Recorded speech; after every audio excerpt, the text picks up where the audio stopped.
प्रश्न किया था, आज भी करूँगी, आपसे पूछूंगी, ठीक है? अरे बोलिए ना। नहीं, कठिन प्रश्न नहीं है, बहुत इजी प्रश्न है। कल मैंने प्रश्न किया था, इन तीनों पेनों में कौन सा पेन अच्छा है?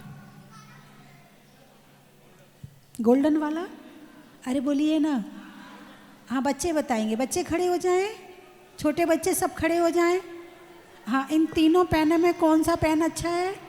सारे बच्चे खड़े हो जाएं, यहाँ आ जाएं मेरे पास, सारे बच्चे मेरे पास यहाँ आ जाएं। हाँ, अब बच्चे बताएंगे इन तीनों पेन में सबसे अच्छा पेन कौन सा है?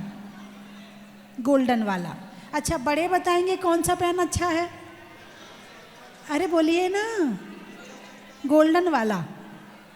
सारे अच्छे हैं? चलो, कुछ समझदार बैठे हैं, कुछ लोग समझदार बैठे, कल का प्रवचन सुन लिया होगा। गोल्डन पेन अच्छा है। कौन सा पेन अच्छा है? अरे बोलिए ना। गोल्डन क्यों अच्छा? आपको गोल्ड अच्छा लगता है इसलिए गोल्डन अच्छा है। डिब्बी के अंदर में है, कंपनी का है, कंपनी की चीज़ तो बढ़िया होती है, हैं? यदि लोकल कंपनी की यदि मान लो घर में दहेज का सामान आ जाए तो सास कहती तेरी माँ ने दिया क्या है, ये सस्ती सी चीज़ दी है, कंपनी की नहीं दी है। बड़ा विश्वास, बड़ा मोह है कंपनी से। कंपनी का मोबाइल चाहिए, कंपनी की चीज़ चाहिए। तुम्हारी कौन सी कंपनी है? तुम किस कंपनी के हो? अपनी कंपनी बनाई कि नहीं बनाई? चलिए, आपने निर्णय दिया कि ये पेन अच्छा है और ये पेन अच्छा है तो ये पेन अच्छा नहीं है। एक से राग और एक से द्वेष। आपकी निर्णय क्षमता क्या है? अब मैं ये देखना चाह रही थी कि आपके अंदर निर्णय पावर है या नहीं है। अब आप ही बताइए कि आप जो निर्णय करते हैं वो केवल आँख के हिसाब से करते हैं या कान, नाक, मुंह के हिसाब से करते हैं? यदि केवल आँख के हिसाब से निर्णय करते हैं, मान लो बहुत बढ़िया भोजन बना है और आँख से देखा लाजवाब बढ़िया लग रहा है, ज़्यादा डाल लिया, प्लेट में डालते ना शादी में, पनीर भी ज़्यादा ले लिया, ये भी ज़्यादा ले लिया, वो भी ज़्यादा ले लिया, क्यों? अच्छा दिख रहा है। अरे बोलिए ना। हलवा भी इतना सारा रख लिया, दोबारा इतनी भीड़ है, कौन घुसेगा? एक बार में ही ले लो जितना लेना है। अब भोजन शुरू किया, भोजन में नमक ही नहीं है। अब बताओ तुम्हारा निर्णय सही था या गलत था? भोजन, हलवे में मीठा नहीं है, अब बताओ तुम्हारा निर्णय सही था या गलत था? और तुम निर्णय लेने में देर नहीं लगाते हो। निर्णय लेने में सोचने समझने की क्षमता होनी चाहिए। निर्णय लेने में सोचने का टाइम मिलना चाहिए कि पहला ये सोचना चाहिए कि प्रश्न कौन पूछ रहा है। आपने एकदम से कह दिया माता जी गोल्डन वाला। पहले तो ये सोचना चाहिए प्रश्न पूछने वाला कौन है।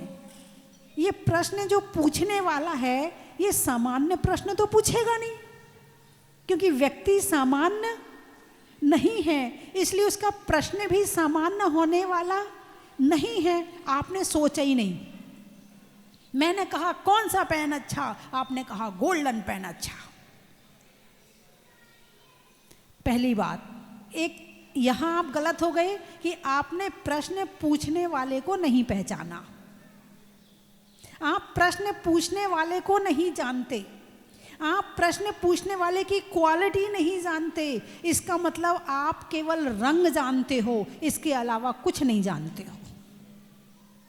आप चमक जानते हो, इसके अलावा आप कुछ नहीं जानते हो। इससे ये महसूस हुआ, जो मैंने आपकी बुद्धि पढ़ी है, इससे ये रिजल्ट निकल के आया कि केवल आप कलर और चमक दो चीज़ देखते हो, आपके अंदर तीसरी चीज़ देखने की क्षमता नहीं है। बोलिए हाँ या ना। अच्छा, एक छोटा सा बच्चा है, वो क्या देखता है? जो बिल्कुल अभी गोदी में है और छोटा सा है, एक चमकती हुई चीज उसको दो और एक बिना चमकती हुई दो, वो कौन सी चीज उठाएगा? तो तुम्हारे निर्णय में और बच्चे के निर्णय में क्या अंतर है? क्या तुम बड़े हो गए? तुम दिखने में तो बड़े हो गए, तुम आयु में तो बड़े हो गए, मगर तुम्हारी बुद्धि का विकास नहीं हुआ है। भले तुम बूढ़े हो गए हो, यदि केवल तुम देख के निर्णय लेते हो तो अभी तुम्हारे अंदर निर्णय लेने की क्षमता नहीं है, इसलिए तुम्हारे ज़्यादातर निर्णय गलत होते हैं। तुम जो सोचते हो वो नहीं होता है। कुछ लोग होते हैं जो पहले बोलते हैं फिर सोचते हैं, और कुछ होते हैं पहले सोचते हैं फिर बोलते हैं। आप कौन हो? या आप दूसरे वाले हो? आप पहले बोलते हो फिर सोचते हो, ना सामने वाले का प्रश्न समझते हो, ना सामने वाले के भाव समझते हो, ना सामने वाले की गहराई में जाते हो, ना सामने वाले की बुद्धि पढ़ते हो। आप केवल आपने सुना और जवाब दे दिया। इसीलिए कलेश ज़्यादा है, इसीलिए लड़ाइयाँ ज़्यादा हैं, इसीलिए घर में आपस में शांति नहीं रहती है। यदि तुम्हारे अंदर सोच के बोलने की क्षमता आ जाए तो आधे कलेश अपने आप मिट जाएं। तुम केवल आँख के स्तर पर जी रहे हो। किस स्तर पर जी रहे हो? आँख के स्तर पर। ना तुम कान के स्तर पे जी रहे हो, ना तुम मुंह के स्तर पे जी रहे हो। तुम कम खा सकते हो, तुम डाइटिंग कर सकते हो, हैं, तुम सबको सहन कर सकते हो, लेकिन दिखना अच्छा ना हो ये सहन नहीं कर सकते हो। इसलिए आज मकान जो बन रहे हैं वो कैसे बन रहे हैं? दिखाने के हिसाब के। बोलिए ना। भले उस घर में हवा ना आती हो, उस घर में धूप ना आती हो, उस घर में दिन भर लाइट में रहना पड़ता हो, मगर अच्छा हो, चमकता हुआ हो। मकान ऐसा होना चाहिए। अरे बोलिए ना, फ्लैट। फ्लैट है, हाँ, फ्लैट खरीदने के बाद लोग ऐसा गर्व महसूस करते हैं जैसे इनने स्वर्ग खरीद लिया हो, जैसे अब ये स्वर्ग में जा रहे हों। एक फ्लैट क्या खरीद लिया, ये तो कई दिन तक खुशी खुशी घूमते हैं कि मैंने फ्लैट खरीदा है। और वो तो घूमते ही घूमते हैं। उनने फ्लैट खरीदा पूना में, उनने फ्लैट खरीदा बेंगलोर में, बॉम्बे में, और उनके परिवार वाले जो यहाँ रह रहे हैं, मेरे बेटे ने ना फ्लैट खरीद लिया है, मेरे बेटे ने ना फ्लैट खरीद लिया है, अब वो उसमें सेट हो जाएगा। ऐसा लगता है जैसे स्वर्ग में सेट हो रहा हो। और उसमें ना तो धूप आती है, ना उसमें हवा आती है। ऐसा फ्लैट खरीदा जो स्वास्थ्य खराब करता है, जिसमें तुम एसी के बिना नहीं रह सकते हो, जिसमें तुम चप्पल के बिना नहीं रह सकते हो, जिसमें तुम मतलब आधा स्वास्थ्य तो इसी से खराब हो जाता है। लेकिन दिखना अच्छा होना चाहिए, दिखना अच्छा। पुराना घर है, बीच में आंगन है, कमरे हैं आसपास में, धूप भी आती है, हवा भी आती है, शुद्ध वायु भी मिलती है, प्रकाश भी मिलता है, बारिश का पानी भी मिलता है, चौके का सामान भी सुखा लिया जाता है, सब कुछ बढ़िया व्यवस्था है। लेकिन जो वो नई बहू आएगी, क्या है मम्मी जी, ये पुराने घर में रह रही हो, कोई अच्छा सा घर खरीदो ना, कोई बढ़िया सा घर जो बढ़िया चमकता हुआ हो, पत्थर लगा हो, बढ़िया हो। बोलिए ना, आपका घर कैसा है? स्वास्थ्य के हिसाब से या आंख के हिसाब से? अच्छा, मिट्टी का घर पसंद है कि नहीं? यदि मिट्टी का घर होगा लड़के वालों का, क्या तुम अपनी लड़की दोगे? अरे बोलिए ना, नहीं दोगे। और चमकता हुआ पत्थर का फर्श और धूप हवा ना आती हो ऐसा फ्लैट दोगे नहीं दोगे? दे दोगे, है? मैं अपना प्रैक्टिकल बताऊंगा आपको। एक बार बिहार चल रहा था, गुरुजी के साथ में थे, मेरी दीक्षा नहीं हुई थी, तो सुबह सुबह इसी मौसम में, यही समय था, इसी मौसम में गांव में होके निकलना पड़ता है। गांव में एक दो परिवार थे, धर्मशाला थी नहीं उनके यहाँ, तो स्कूल में महाराज जी रुक गए, हम लोगों को किसी के घर में रोक दिया। तो मुझे किसी कारण से उस दिन वहीं रुकना था। सुबह सुबह मैंने नहाया, बाल बड़े थे, बाल धोए, ठंड लग रही थी, नहा के निकली तो उनके यहाँ पर 2 कमरे थे, एक इस साइड में और एक इस साइड में, और दोनों कमरे उन्होंने कह दिया था आप किसी में भी रुक जाना। तो मैंने नज़र डाली, पत्थर वाला कमरा, चली गई उसमें। कहाँ गई? किसने खींचा मुझे? अरे बोलिए ना, मुझे किसने खींचा? पत्थर वाले कमरे ने।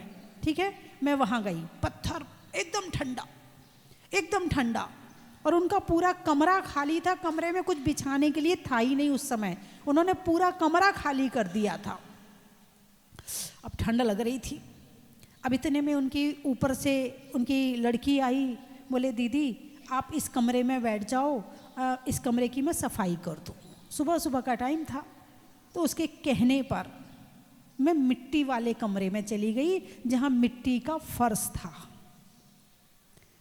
ऐसा लगा कि जैसे ठंड है ही नहीं, फर्श ठंडा है ही नहीं, मिट्टी एकदम ठंडी में गर्म और गर्मी में ठंडी होती है, और वहाँ पर बिल्कुल ठंड नहीं लगी। मैं बिना चटाई, बिना किसी चीज़ के आराम से वहाँ बैठी रही। उस दिन मुझे पता चला कि पत्थर क्या है और मिट्टी क्या है। अब बताओ स्वास्थ्य कहाँ ठीक रहेगा, पत्थर में या मिट्टी में? तुम्हारे बच्चे यदि मिट्टी में खेलेंगे तो स्वस्थ रहेंगे या पत्थर में खेलेंगे तो स्वस्थ रहेंगे? अरे बोलिए ना, मिट्टी में। क्यों? शरीर मिट्टी का बना है, मिट्टी को मिट्टी अनुकूल है।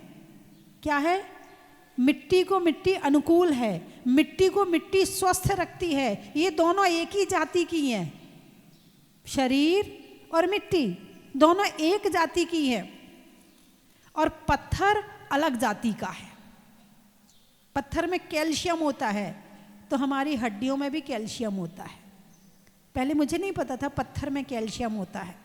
जब यहाँ पर मंदिर का काम हुआ, मार्बल आदि आया, तो मुझे बताया, बोले इसमें ज़्यादा कैल्शियम है और इसमें कम कैल्शियम है, और ये ज़्यादा कैल्शियम वाला महंगा है और कम कैल्शियम वाला सस्ता है, और ज़्यादा कैल्शियम के दाने पास पास होते हैं अच्छा लगता है, और कम कैल्शियम के दाने दूर दूर होते हैं वो अच्छा नहीं लगता है।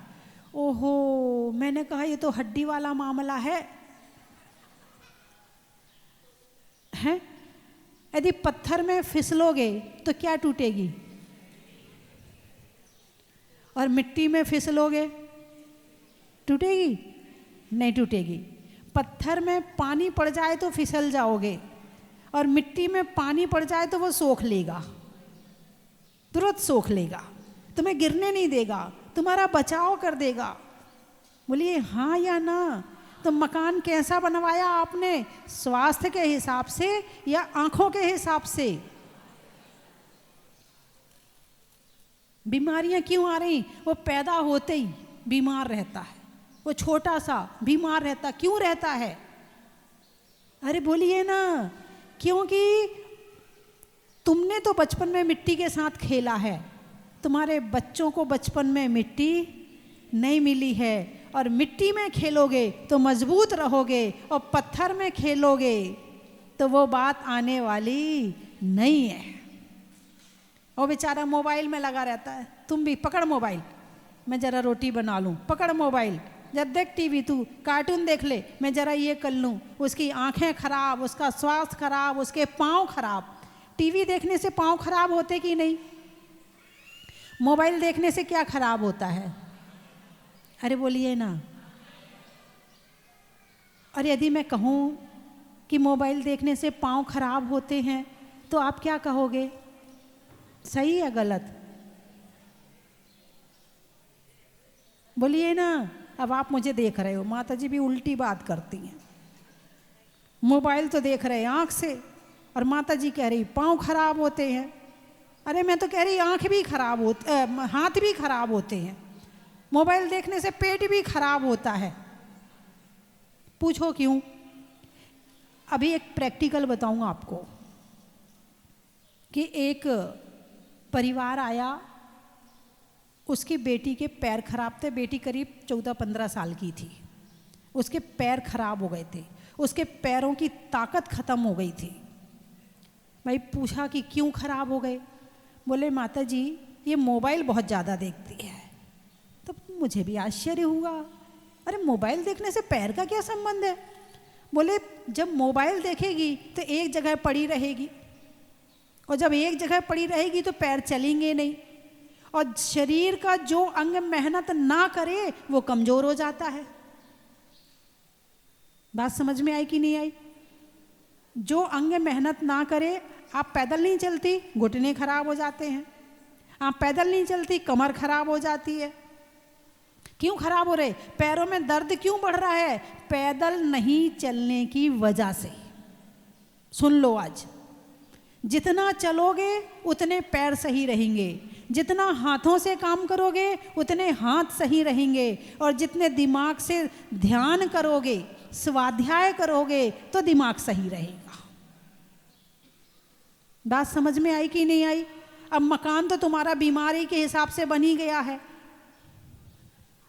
अब उसको तो तुम बदल नहीं सकती, उसको तो तुम वापस लाने, सोच तो बदल सकती हो मगर अब तुम मकान नहीं बदल सकती हो। अब तुम्हारी मजबूरी बन गई है वो मकान, उसमें रहना पड़ेगा, क्योंकि इतना सस्ता नहीं है कि आज कहा और कल बदल दिया।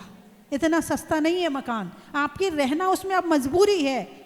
अब जब उसमें रहना ही है तो कुछ और काम ऐसे करो ताकि स्वास्थ्य ठीक रहे। तो उस लड़की के पैर खराब क्यों हुए? अरे बोलिए ना, ओ गुड़िया, छोटी गुड़िया, वो मोबाइल देख रही ना? नहीं देख रही तो क्या कर रही है? मेरी बात सुन, एक लड़की के पैर खराब हो गए, पता है क्यों खराब हो गए? क्योंकि वो ज़्यादा मोबाइल चलाती थी। फिर उसकी आंख खराब हो गई, क्यों? क्योंकि ज़्यादा मोबाइल देखती थी। फिर उसका दिमाग खराब हो गया, क्यों? क्योंकि वो दिमाग में सारी चीज़ें जाती थी, सारी किरणें जाती थी, सारे विचार जाते थे। विचार जितने जरूरी हैं उतने ही दिमाग में डालने चाहिए। आपके घर में कितना सामान है? कबाड़ इकट्ठा करते हो क्या? अरे बोलिए ना, अपने घर में कबाड़ इकट्ठा करते हो क्या? बोलिए ना, नहीं करते ना। तो ये दिमाग क्या है? ये भी एक घर है। क्या है? ये भी एक घर है, और विचार जो हैं वो इसमें रहने वाले हैं। विचार जो हैं वो इसमें रहने वाले हैं। तो घर में कितने विचार होने चाहिए? बोलिए, जितने जरूरी हैं। आज बच्चों के दिमाग क्यों खराब हो रहे हैं? क्योंकि विचार ज़्यादा आ गए। तुम जो कहते हो वो समझ में नहीं आता। क्यों नहीं आता है? क्योंकि मोबाइल से इतने विचार अंदर डाल लिए कि तुम्हारा वाला विचार उसके अंदर जाता ही नहीं है। बात समझ में आई कि नहीं आई? हालांकि तुम मेरे वाले विचार तो अपने अंदर डाल रहे हो ना। क्यों डाल रहे हो? हल्के हैं। जैसे एक शीशी में पत्थर भर दिए, ठीक है, अब शीशी भर गई, अब कुछ उसमें भर सकते हो क्या? नहीं। अब उसमें रेत डालो, चली जाएगी ना? पत्थर के बीच बीच में जगह थी, ठीक है, अब उससे भी भर गया। अब कुछ और बचा क्या? आप उसमें कुछ डाल सकते क्या? अब उसमें पानी डालो। क्या डालो? तो जितने सूक्ष्म होंगे उतनी कम जगह चाहिए। तो जो धर्म के विचार हैं वो सूक्ष्म हैं, हल्के हैं, सुख देने वाले हैं, उनको तुम अपने दिमाग में डालते नहीं हो। और जिनमें वजन होता है उनको अपने दिमाग में डालते हो, इसलिए तुम्हारा सिर भारी हो जाता है। क्या हो जाता है? सिर भारी हो जाता है। और तुम्हारे सिर में इतना वजन होता है कि दर्द होने लगता है। फिर तुम्हारा दिमाग में डिप्रेशन हो जाता है। क्यों हो रहा है? क्योंकि विचार, वजनदार विचार ज़्यादा आ गए हैं। मोबाइल जितना कम हो सके उतना कम देखो। क्या कहा मैंने? मोबाइल जितना कम हो सके उतना कम देखो, उतना अपने बच्चों को कम दो। और नहीं तो आने वाले समय में वो आजकल साइको बच्चे पैदा हो रहे हैं। साई को जानते हो? अरे बोलिए ना, साई को जानते हो? किसी भी चीज की कीमत ही नहीं समझते, पागल से आधे पागल भी नहीं है, पूरे पागल भी नहीं है और पागल भी है। हमारे यहाँ की भाषा में इसको झक्की बोलते, झक्की। क्या बोलते हैं इसको? झक्की बोलते हैं। झक्की यानी आधा पागल। पूरा पागल भी नहीं होगा भाई, पूरा पागल हो जाए तो दुख नहीं, क्या पूरा पागल हो जाए तो उसको कुछ पता ही नहीं है, सेंस रहित है वो, पूरा पागल है, दुख नहीं उसके पास, क्योंकि उसके पास में सोचने समझने की क्षमता नहीं है। पूरा पागल भी नहीं हुआ और पूरा ठीक भी नहीं है, ऐसा इंसान बड़ा दुखी रहता है, ऐसा इंसान बड़ा परेशान रहता है जो पागल भी नहीं है। आगे बोलिए ना। नहीं नहीं, आपकी बात नहीं कर रही हूँ, आप सब तो बहुत अच्छे हैं, आप सबकी बात नहीं है। तो बात चल रही थी आँखों की। किसकी बात चल रही है? आँखों की। तो ज़्यादा से ज़्यादा किस पर लोड पड़ रहा है आजकल? लोड किस पर ज़्यादा है? आँखों पर लोड ज़्यादा है। हम कहेंगे ध्यान करना चाहिए, हिलना नहीं।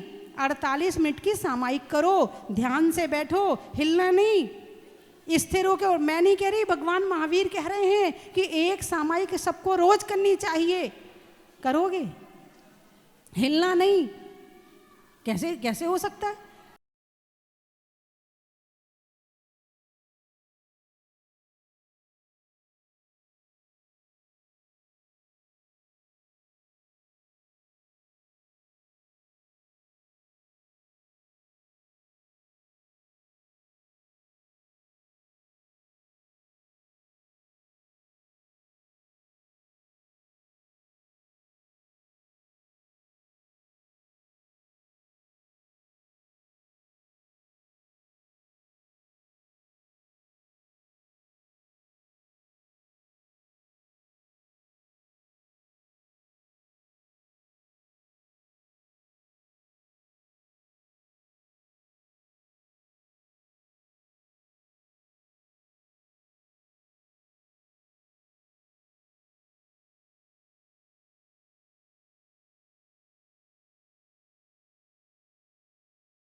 हिंदी में मात्रा का, स्कूल में छात्रा का, और आज आपकी जहाजपुर की यात्रा का। हीरे की कणी का, जेब में मणि का, और आजकल की भूत। आगे आगे शब्द लगाओ, एक शब्द छोड़ दिया मैंने है। अनाज में चने का, पेड़ में तने का, और बालों को बांधने का। बालों को, हाँ, लड़कियों को बाल बांधकर रखना चाहिए। और कई छोटी लड़कियों ने प्रवचन सुनकर टीवी में मेरे कहने से बाल बांधने शुरू किए हैं। ये मैंने कई बार, उन्होंने मुझे आकर बताया है। बोले माता जी ये पहले बाल नहीं बांधती थी, जब से आपने प्रवचन में कहा तब से बाल बांधने लगी। आम की बौर का, खाने में कौर का, आने वालों में इंदौर का। वर्णनगर, पानी में मगर का, चलने में डगर का, और आने में वर्णनगर का। बड़ा ही महत्व। चेहरे पर नैन का, बोलने में मीठे बैन का, और आने वालों में उज्जैन का। बड़ा ही महत्व है। गाने में सुर का, नृत्य में नुपुर का, आने वालों में जबलपुर, जयपुर और ललितपुर का। बड़ा ही महत्व है। ट्रेन में टीटी का, घर में बेटी का, और आने वालों में गुवाहाटी का। बेलदा, घर में दादा का, करने में वादा का, आने वालों में बेलदा बंगाल का। त्रेंचों में बिल्ली का, डंडा में गिल्ली का, आने वालों में दिल्ली का। बड़ा ही महत्व है। टीका में रोली का, पर्वों में होली का, शिखरजी में डोली का, कोयल की बोली का, भगवान के सामने फैलाने में झोली का, रजाई में खोली का, विधान में मोली का, और आने वालों में काकरोली का। बड़ा ही महत्व है। जोटवाड़ा, महिलाओं में कड़ा का, भोजन में बड़ा का, और आने वालों में झोटवाड़ा का। बड़ा ही महत्व है। राहतगढ़, झारखंड, पापों के खंड खंड का, बुढ़ापे में या बुरे काम करने पर दंड का, और आने वालों में झारखंड का। बड़ा ही महत्व है। नहीं होने में रंज का, पंजाब में पंज का, और आने वालों में सिरसा गंज का। बड़ा ही महत्व है। इंदौर बोल दिया। बांसवाड़ा, महिलाओं में कड़ा का, भोजन में बड़ा का, और आने वालों में बांसवाड़ा का। त्यूरी, अच्छा, भोजन में बड़ी का, भोजन में बड़ी का, बच्चों के लिए छड़ी का, और आने वालों में त्यूरी का। गंदवानी, बच्चों में नानी का, पीने में शुद्ध पानी का, मंदिर में जिनवानी का, और आने वालों में गंदवानी का। रात्रि में शशि का, कप में वशी का, और आने वालों में नानसी का। पानी में गागर का, शैली में नागर का, और आने वालों में सागर का। महीनों में मई का, रजाई में रुई का, और आने वालों में मुंबई का। खुरई, चक्की में उरई का, चक्की में उरई का, भोजन में तुरई का, और आने वालों में खुरई का। आम की बौर का, खाने में कौर का, आने वालों में इंदौर का। अनाज में चने का, गर्मी में पने का, जल्दी से बैठने का। इस स्वस्ति धाम के इतिहास में एक स्वर्णिम अध्याय जुड़ने जा रहा है, जहां पर पूर्व में 18 जून 2014 को मुनीश्वरनाथ भगवान को विराजमान किया गया था, और 7 फरवरी 2020 को यहाँ विराजमान किया। अब उसी जगह पर आने वाली 7 फरवरी 2025 को एक भव्य जिनालय का शिलान्यास होगा, और उसमें विराजमान होंगे मुनीश्वरनाथ भगवान के साथ में शांतिनाथ भगवान की प्रतिमा भूगर्भ से निकली थी, उसकी स्थापना होगी। तो बंधुओं, आज ये महासौभाग्य आपको मिल सकता है उस जिनालय के अंदर एक शिला लगाने का, और आज जो शिला की घोषणा करेगा उनको एक साथ 2-2 लाभ मिलने वाले हैं। नवीन जिनालय में शिलान्यास, एक शिला 7 फरवरी को आपके नाम से लगाई जाएगी। साथ ही आने वाली 1 जनवरी परसों नव वर्ष की शांति धारा में भी आपके परिवारजनों का नाम बोला जाएगा, आपके नाम से शांति धारा होगी, और नया वर्ष का आगाज होगा बड़े बाबा की शांति धारा के साथ में। और जब आगाज अच्छा होता है तो अंजाम भी अच्छा होता है। एक शिला अपनी शक्ति के अनुसार, अपनी सामर्थ्य के अनुसार, जिसमें 51,000 रुपये रत्न शिला की राशि, 21,000 रुपये हीरक शिला की राशि, 11,000 रुपये स्वर्ण शिला की राशि और 5100 रुपये रजत शिला की राशि है और 2100 रुपये ताम्र शिला की राशि है। एक एक शिला अपनी शक्ति के अनुसार अवश्य लगाएं। जिन जिन के भाव बन रहे हैं अपने नाम की घोषणा करवा सकते हैं। बंधुओं, अतिशय क्षेत्र पे जाकर के नवीन जिनालय में अपना योगदान देना महान पुण्य का उदय आता है, तब ऐसा सुअवसर मिलता है। और वर्ष 2024 के अंतिम दिन चल रहे हैं। आपको हमेशा याद रहेगी कि वर्ष 2024 के सेकंड लास्ट डे अमावस्या के दिन जहाजपुर वाले बाबा के चरणों में मैंने अपना द्रव्य लगाया था नवीन जिनालय में। तो किसी के भाव बन रहे हो 11,000, 21,000, 5100, जो भी आपके भाव बन रहे हैं, एक शिला की घोषणा अपनी शक्ति के अनुसार अवश्य करें। और जाने का मन नहीं करता लेकिन जाना पड़ रहा है। मुनीश्वरनाथ भगवान की इतनी बढ़िया मनमोहक मूर्ति है कि देखते रहो, बहुत ही सुंदर लग रहा है। आज मैं इतनी खुश हूँ कि मैं यहाँ आई हूँ। लास्ट ईयर इसी समय हम ये भाव यहाँ आए थे जहाजपुर में, और मैं ये भावना भा के गई थी कि भगवान जल्द ही अपने दर्शन के लिए हमें वापस बुलाना, मगर ये नहीं सोचा था कि इतना जल्दी ये सपना वापस पूरा होगा।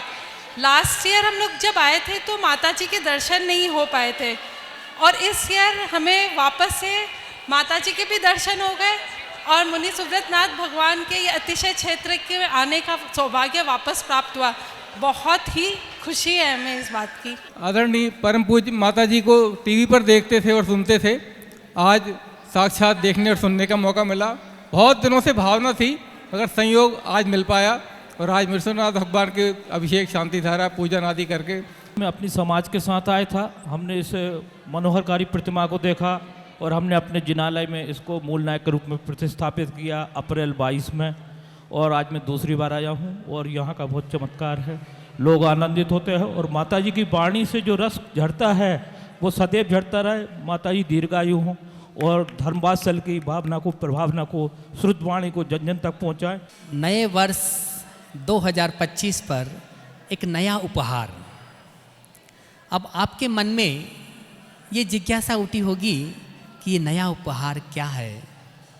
बंधुओं, पूज्य गुरु माँ स्वस्ति भूषण माता जी के मंगलमय आशीर्वाद से और उनकी पावन प्रेरणा से जहाजपुर स्वस्ति धाम में, जहाँ पूर्व में मुनीश्वरनाथ भगवान लगभग 6 साल तक विराजमान रहे, उस जगह पर एक नवीन जिनालय की रचना होने जा रही है। बहुत भव्य, बहुत दिव्य जिनालय वहाँ बनने जा रहा है। आने वाली 7 फरवरी 2025 को उसका भव्याति भव्य शिलान्यास समारोह है। मैं चाहता हूँ आप उस मंदिर में, जिसमें शांतिनाथ भगवान जो भूगर्भ से निकले थे मुनीश्वरनाथ भगवान के साथ, वो विराजमान होंगे। उस जिनालय में एक शिला अपने परिवार की ओर से लगाएं। और मैं चाहता हूँ जो अपनी सूचना, अपनी घोषणा अभी करेगा, उनका नाम नए वर्ष की 1 जनवरी की जो विशेष शांति धारा होगी उसमें भी आपके परिवारजनों का नाम बोला जाएगा।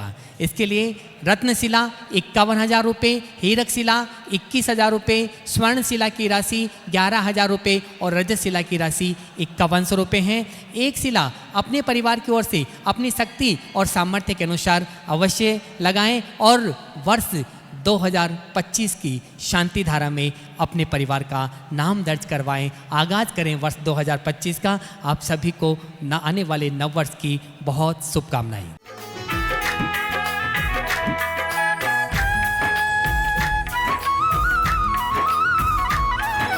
मंगलवार को मंगलकारी मंगल करने प्रगटे, दर्शन करते ही आशीषों के भंडार हैं भरते।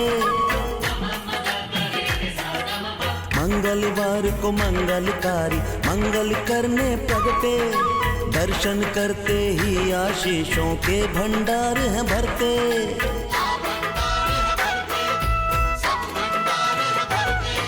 स्वस्ति धाम में जाकर मुझको चन की थाल को सजाओ रे आज, रत्नों की थाल को भर लाओ रे आज। आओ आओ करे रे गुणगान, आरती भगवन की। आओ आओ करें गुणगान आरती भगवन की। आओ आओ करें गुणगान आरती भगवन की।